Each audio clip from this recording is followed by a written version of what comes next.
High বন্ধুরা, আমার রান্নাঘরে আমি চলে এসেছি। আজ রান্না করবো সয়াবিন তরকারি।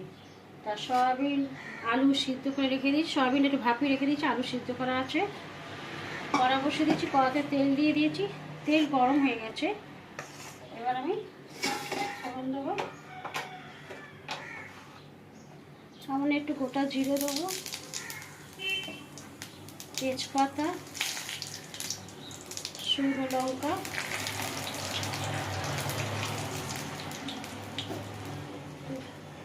ভাজা ভাজা হোক। এবার আমি পেঁয়াজ দিয়ে দেবো,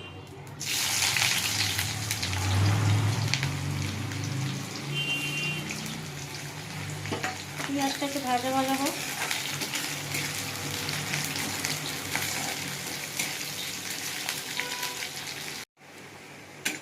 পেঁয়াজটা আমি হালকা লাল লাল করে ভেজে নিয়েছি। এবার আমি আদা রসুন পেস্ট দেবো,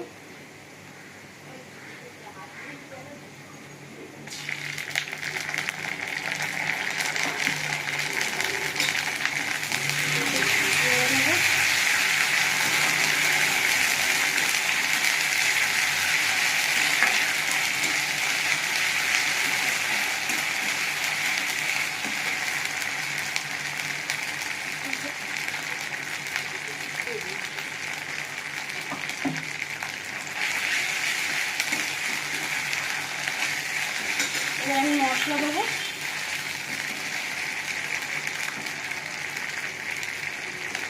হলুদ গুঁড়ো,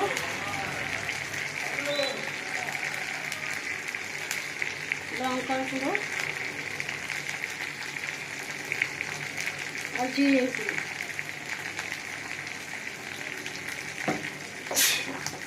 একটু নুন দেবো,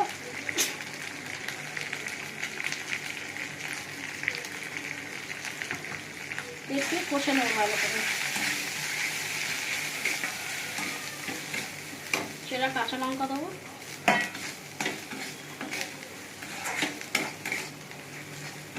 সামান্য একটু জল দেবো, এতে মশলাটা না ফেলে যায়, একটু জল দেবো দিয়ে এটা ভালো করে একটু কষে নেবো।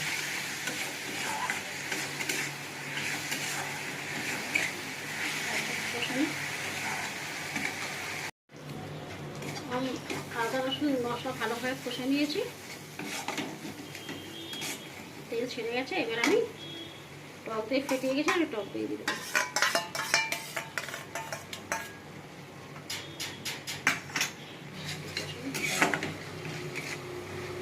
আমি টক দই দিয়ে একটু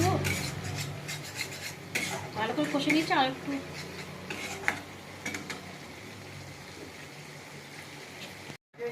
আমি ভালো করে দই দিয়ে আবার একটুখানি ভালো করে কষে নিয়েছি। এবার আমি সয়াবিন আলু দিয়ে দেবো, দিয়ে ভালো করে একটুখানি কষে নেবো।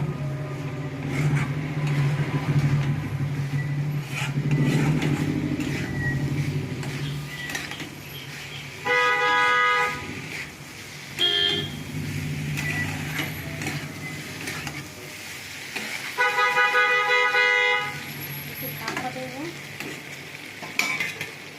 ঢাকা দিয়ে একটুখানি হোক। এবার আমি ঢাকাটা খুলবো। আমার সয়াবিন আলু ভালো করে আমি কষে নিয়েছি। এবার আমি জল দেবো,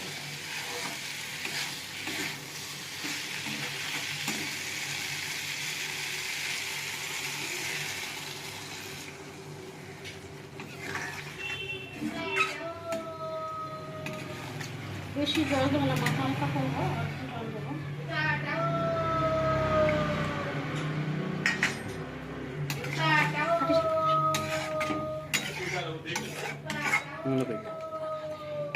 এবার আমি ঢাকা দিয়ে দেবো।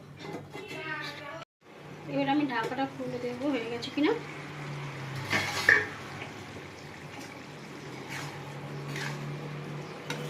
আমার সয়াবিনের তরকারি হয়ে গেছে। এবার আমি গরম মশলা গুঁড়ো দেবো,